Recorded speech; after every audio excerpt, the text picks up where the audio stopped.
It's a huge weekend in college football, and there's a ton of great games. None better than the one on prime time in Happy Valley. We got Andrew from the Nittany Blues podcast on tonight to talk all about that and so much more here on the College Huddle.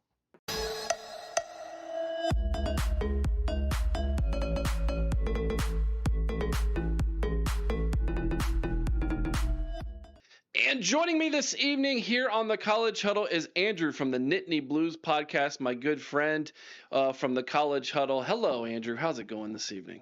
Doing great, Eric. Thanks for having me on. I'm excited to talk some ball. Yeah, let's do it, man. This is a massive weekend. 4 top 25 games, some really good ones that aren't in the top 25 regardless, but we're going to be picking against the spread and 5 of those here this evening after we talk about the big one that's going to be happening over in Happy Valley. 7:30 kick over on NBC. It's going to be number 6 Oregon taking on is it you guys 2 or 3? I forget now what you are here. 3 now. 3. Yeah, okay. Yeah, number 3 Penn State. Oregon comes in 4-0, Penn State at 3-0. Big time game. You've done a lot of talking about it on your podcast. You guys did a great preview with an Oregon fella, a mutual friend of ours, by the way, and a very intelligent stat guy. Man, he's a numbers guy if there's ever one that I've ever found. But it's going to be a great game, dude, and I'm so looking forward to this one. What is your feelings going into this game as a Penn State podcaster and a fan of the Nittany Lions? Yeah, there's a lot of mixed feelings, I would say, because I think coming into this game, Oregon looks like the better team when you look at just the eye test, right? You look at that explosive offense that they have, and you just kind of go, man, like this is going to be a very difficult team to beat no matter where you are, no matter whether it's a whiteout or a game that's happening at noon. They're a tough, physical, complete team. And so going into this one, I think it's fair to be skeptical about Penn State, just given that, they've done practically the equivalent of shadow boxing on defense, right? There hasn't been that much resistance, so I've been okay with what they've shown us from the defensive side of things. They've rotated in a lot of guys, gotten some 2 and 3 deep guys reps, and so now we're finally going to see what they look like against a real offense, right? Jim Knowles' system, all the talk of like how long does it take to implement, people have been okay with it so far, but now the real test begins. And so we're going to learn kind of what they're made of early. And then on the offensive side, I think everybody's waiting on the Penn State side with bated breath to see what does this offense look like now that we're out of the non-con. We're going to answer the question of were they just kind of sleepwalking at times during these relatively low competition level type games against Nevada, FIU, and against Villanova, because now that the intensity is being turned up, the difficulty and opponent is being turned up, what do they look like now? And I'm sure we're going to talk about Drew Aller, so there's a lot of that's going to be riding on his shoulders in this game. So there's a lot of different storylines to really follow with this one. Yeah, there is. Now, you brought up Jim Knowles. I want to start there. Let's look at your games so far this season. 46-11 against Nevada, 34-0 against FIU, 52-6 against Villanova. You've only given up 17 total points this season, and you mentioned it. You've had a lot of second and third string guys in, and so those points, although 17 looks really good, it might have been even better if you would have just left the starters in. Jim Knowles against Oregon last year as the defensive coordinator of Ohio State was 1-1. He was a terrible swing and miss in Eugene, but then at the Rose Bowl pitched an amazing game and called an amazing game for that defense for the Buckeyes, and Oregon was just all out of sorts. So you have to feel pretty good, I would think, Andrew, that he can take that same game plan and apply it here in what's going to be a ruckus environment there at Beaver Stadium. Yeah, no doubt. I mean, it's certainly better than if Oregon had gone 2-0 against you guys last season. It gives us some confidence to say, okay, against Willie Stein, like, can Jim Knowles come out and you know put him in a blender? And the answer is yes. Now, granted, different players. Different on both sides of the ball, different defense in Penn State, different quarterback for Oregon, a couple of new pieces for them. But for the most part, they saw that if they were able to get some pressure against Dylan Gabriel last season, they were able to have success and get out to that like early lead that ultimately proved to be insurmountable. And you can correct my history if I'm wrong there, but that's just from my my recollection. But I think this one, I think the major question is going to be how is Jim Knowles going to try and apply pressure to Dante Moore, because it's a different quarterback, but Dante Moore's got an arm of gold. He's got so much life in his arm, and so I think they're going to make it an emphasis early on to try and not let him get into a rhythm.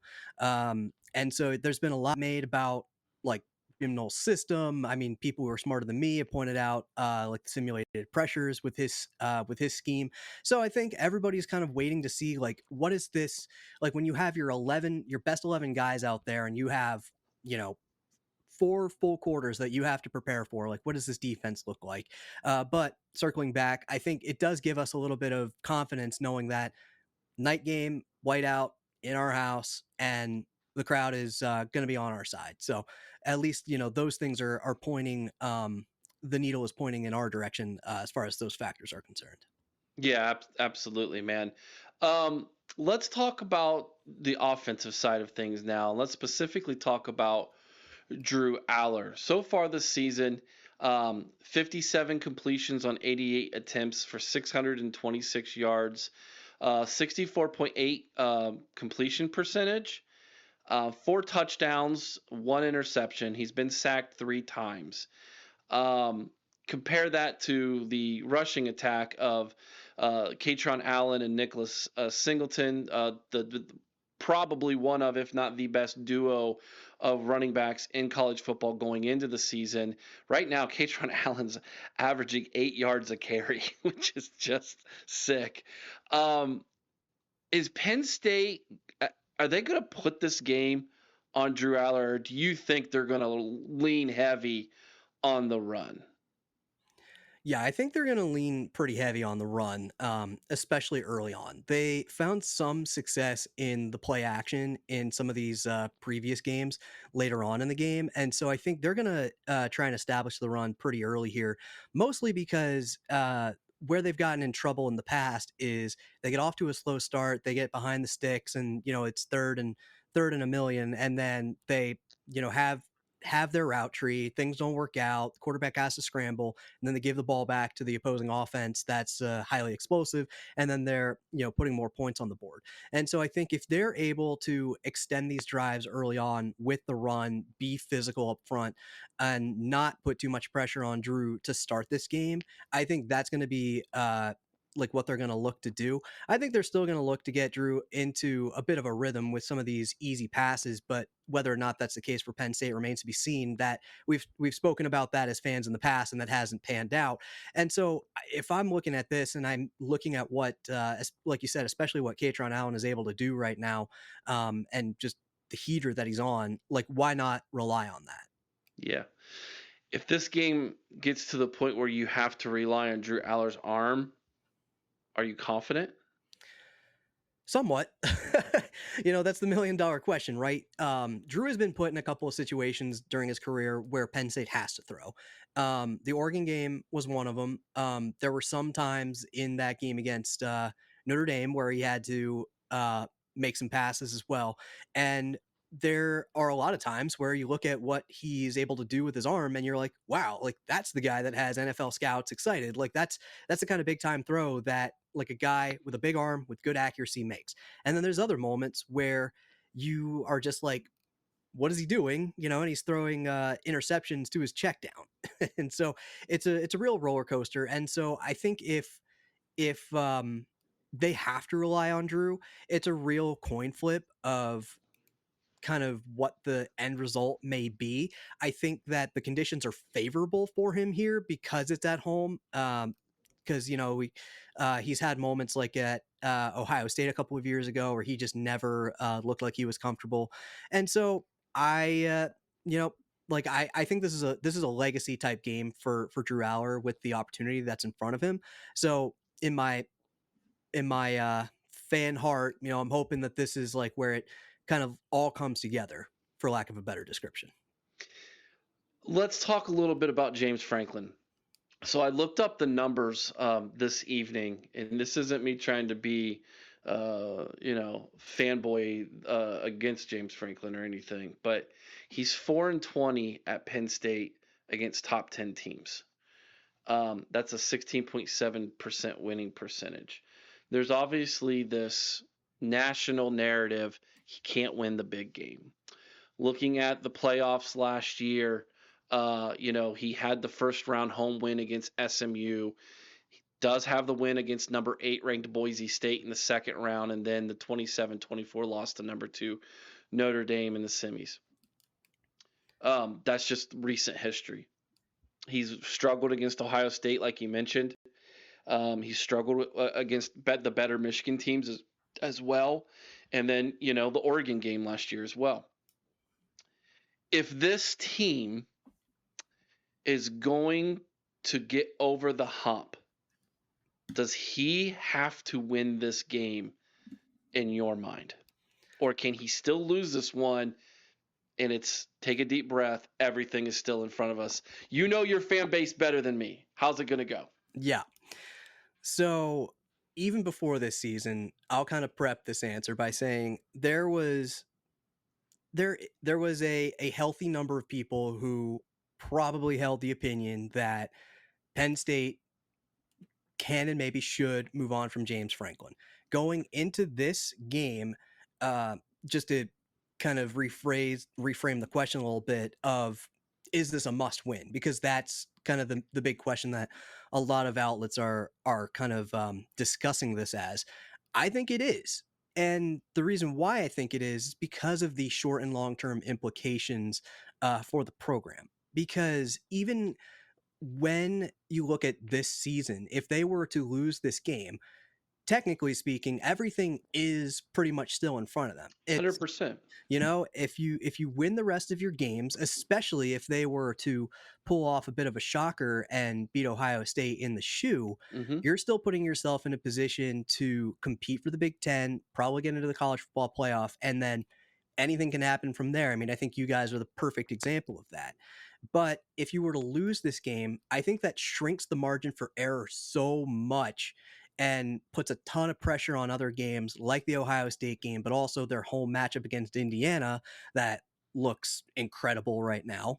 Mm-hmm. And so then you're really jeopardizing your postseason goals at that point. And then from a long-term perspective, though, I think it really begs the question for James Franklin, if it's not now, then when will it ever happen? Because you look at the ingredients that are here, you have your continuity at offensive coordinator, which has not been the case for James Franklin's team in the past 5 years or so.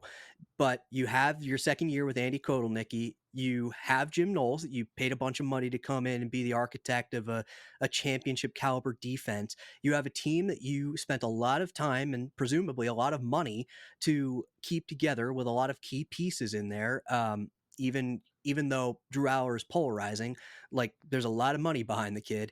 And on top of that, you have a team that's in the top 10, so it's right in that wheelhouse of James Franklin's Achilles heel, but they're coming across the country, coming into your house, playing at night in a whiteout.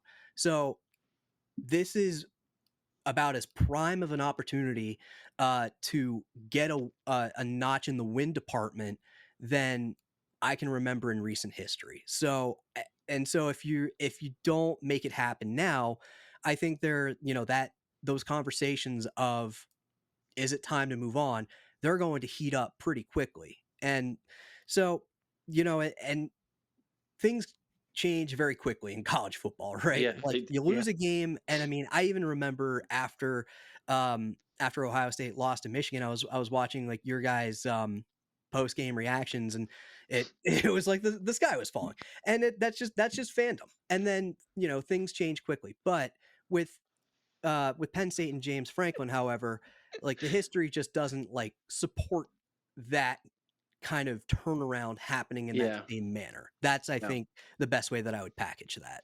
Yeah, there's a large sample size there. Yeah.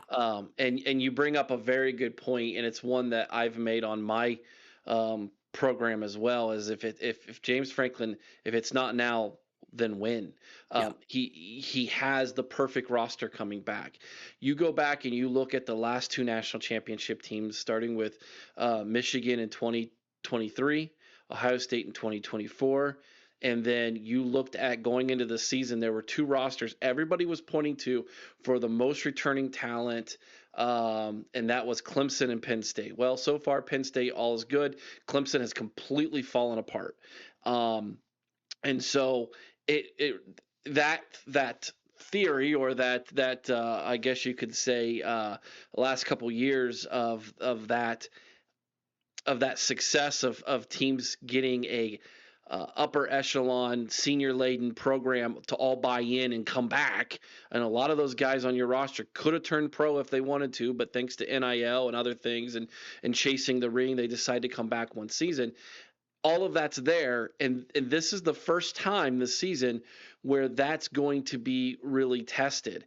um, so this is going to be very, very interesting. What aspect, for people who don't know, who might be watching this program, who've never experienced a whiteout before, and by golly, I'm going to get to one before my life is over. That is on my bucket list. I don't care who it's against, I gotta see it. What is that like, and how big of a home advantage does that give this team tomorrow night?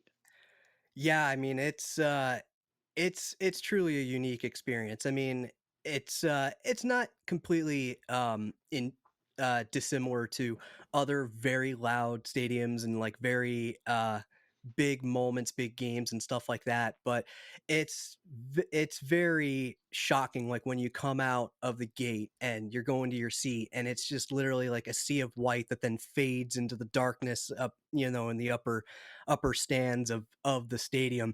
It just creates such a visual spectacle. And then um I would say the major hallmark of the whiteout is that literally everybody is up and screaming pretty much the entire game. And the reason like why that's, kind of special and unique to the whiteout is because just like any other program out there, there's a healthy number of fans who are like up there in years. Like my own grandmother has had season tickets to Penn State since before I was born, and so there's a lot of people out there that like to sit in their seats, enjoy the game, and stuff like that. They're not, going nuts for all like 3 hours and stuff like that. When it's a whiteout, it's like all hands on deck, and like it's just everybody is just willing the team and trying to provide an environment that's so difficult to play in, and you feel it in your whole body, like the sound, it just rattles everything. um and that's why they say that they're trying to create the most competitive environment. Now granted, like that hasn't turned out exactly the way that we would hope against teams like Ohio State. I mean, Urban Meyer and then Ryan Day have plenty of experience overcoming that crowd noise in a night game whiteout. But it's definitely, it's a neat experience, definitely a bucket list item, like you said. I encourage anybody, even if they're, if they're not fans of either Penn State or the team that they're playing, it's a really neat thing to go and check out. Yeah, that's so cool. A lot of the beat writers that I follow talk about how the press box sways, from the noise level. And of course, former players who I've interviewed all talk about the most difficult environment they've ever played in is Penn State, hands down. It's not even close. Although I haven't talked to any players yet who played at Autzen Stadium last year, but that felt like, through the TV and from what we got from people who went, it felt very much like a whiteout, just on a smaller scale, 65,000 compared to 105 plus or whatever it is in Beaver Stadium now. So, yeah, so there's that aspect of it too. Um, so I think it's definitely advantage Penn State given the environment. Um, the pressure will be interesting. I think the thing about senior laden teams, experienced teams, is they don't let the pressure get to them as much as the kids do, the youngsters, the underclassmen. So again, not really a huge, massive disadvantage there. This feels very much to me like everything's lined up for Penn State in this game. So that being said, how do you think, with everything you've looked at, everything you've thought of, how do you think this thing goes tomorrow night for your Nittany Lions? Yeah, I mean, I'll be completely candid here.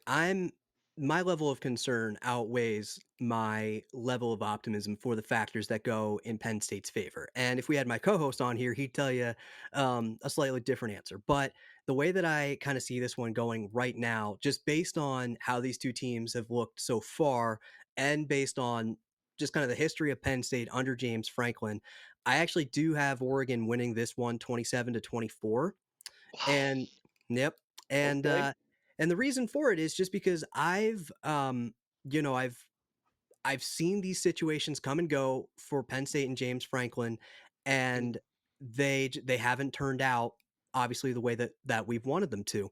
And so a big if in this game is going to be, how does the Penn State offense come out and try to avoid a slow start? Because I don't think they necessarily have to come out with their hair on fire. Like, they don't have to come out and score, like, you know, 17 points right away. I'd love if they did, but I think It on a helps.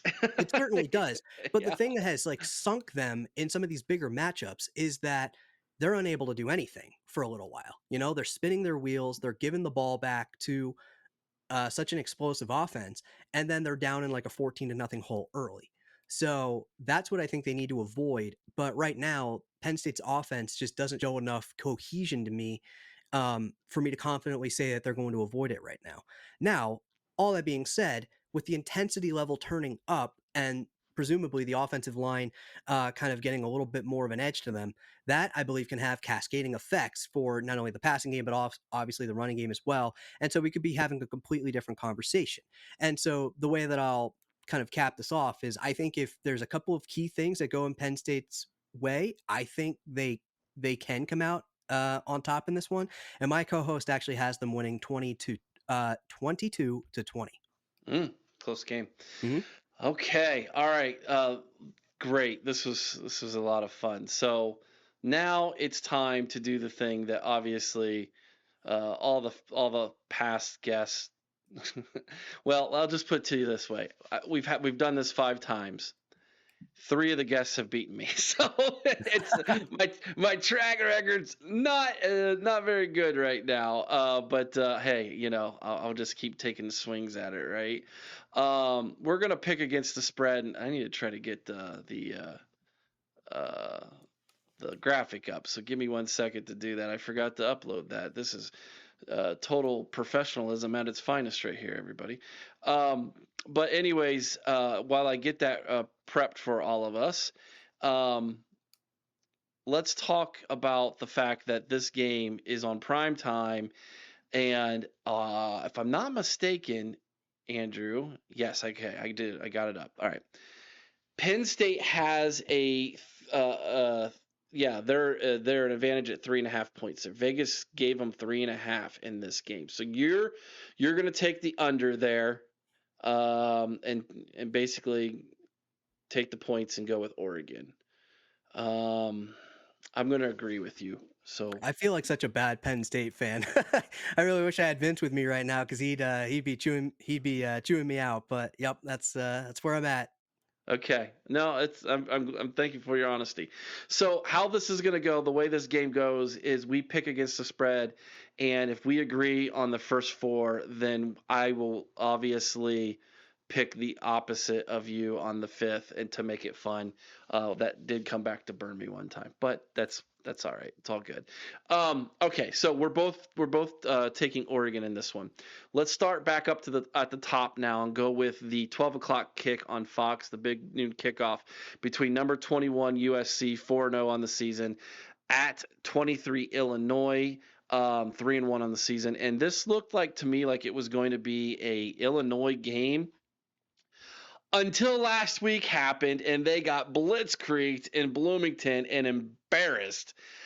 But they're going back home, and now it kind of feels like desperation now for Burt and the Illini. And you have a USC team who's riding pretty good, and Vegas gave them 6.5 points on the road.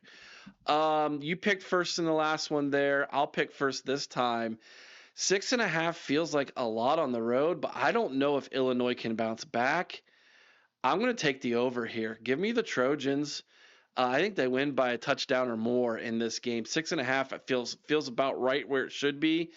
I can't imagine Illinois is going to lay a second stinker, but US they're licking their wounds right now, and USC is on a heater. So give me the Trojans. I'll take the points. All right, cool. Yeah, I'll take Illinois here actually because Okay. we've got a 12 o'clock kick. That's 10 a.m. local for these USC guys. So that's something to consider here. And I don't think Illinois is as bad as Indiana made them look to be. I think it was just a perfect situation where Indiana caught fire. Fernando Mendoza went into his flow state, and they were able to just lay the absolute wood. I'm with you that I don't think that they're going to have two stinkers in a row. So 6.5 points. I'll take Illinois. Okay. Awesome.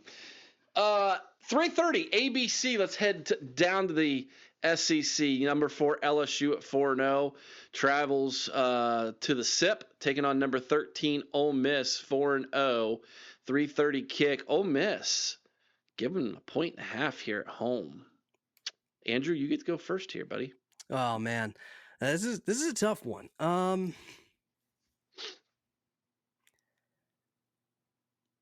I think I'll take LSU in this one, and it's Oh, very close because I think Ole Miss has looked pretty dang good so far this season.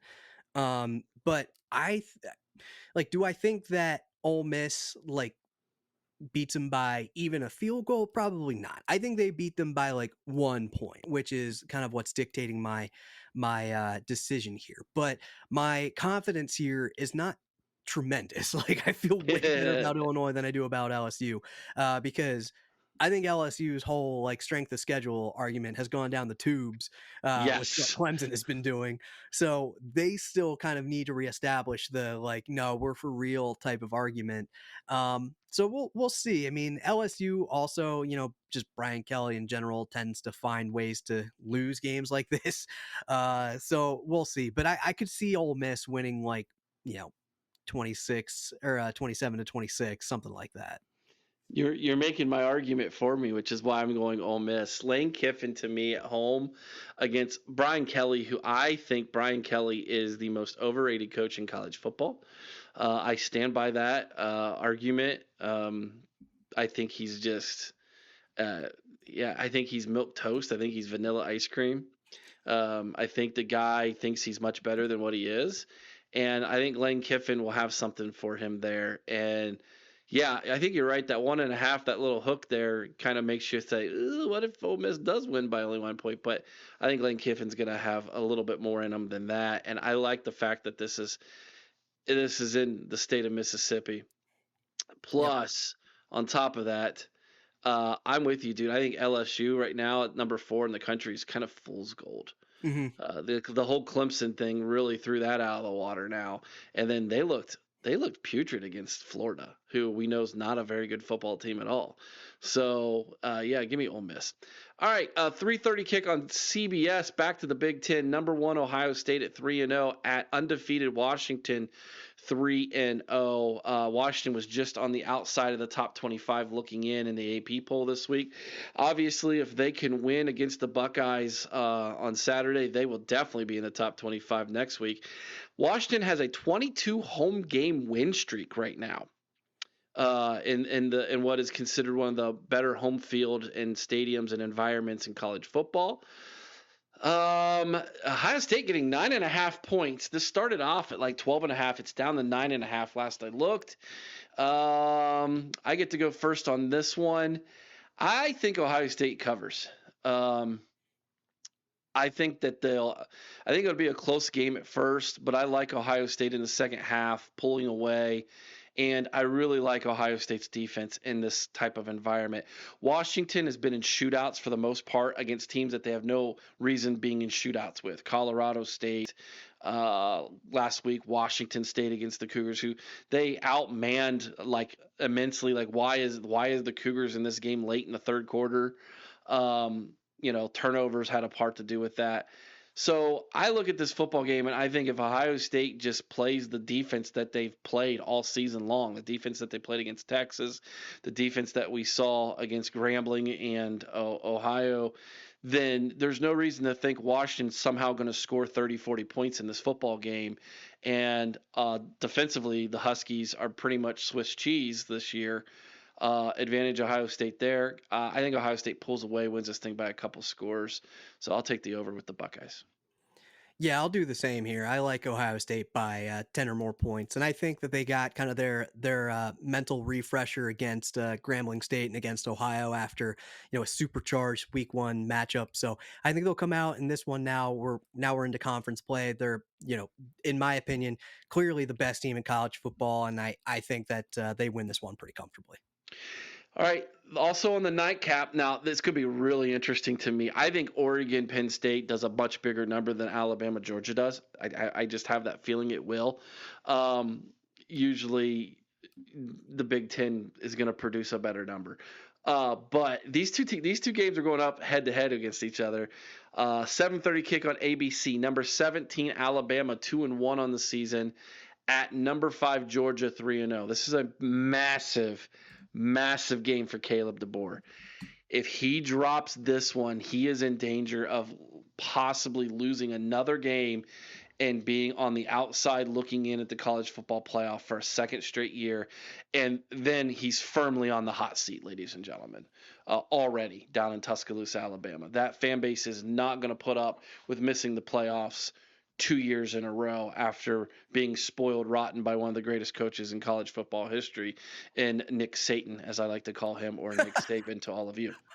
So that being said, massive game. Georgia at home, only getting a field goal to Bama. I think the Vegas guys here think that the Crimson Tide kind of going to come out swinging, knowing how important this game is. Buddy, I don't know, man. What you got here? This is interesting. Yeah, give me Georgia here, man. I like Georgia -3 at home. I think Alabama, like as good as they've looked, they've also looked pretty bad at times in this young season. So I think Georgia right now is like the more consistently good team. They're battle tested. They obviously pulled out that game against Tennessee. So right now, give me Georgia in this rivalry game.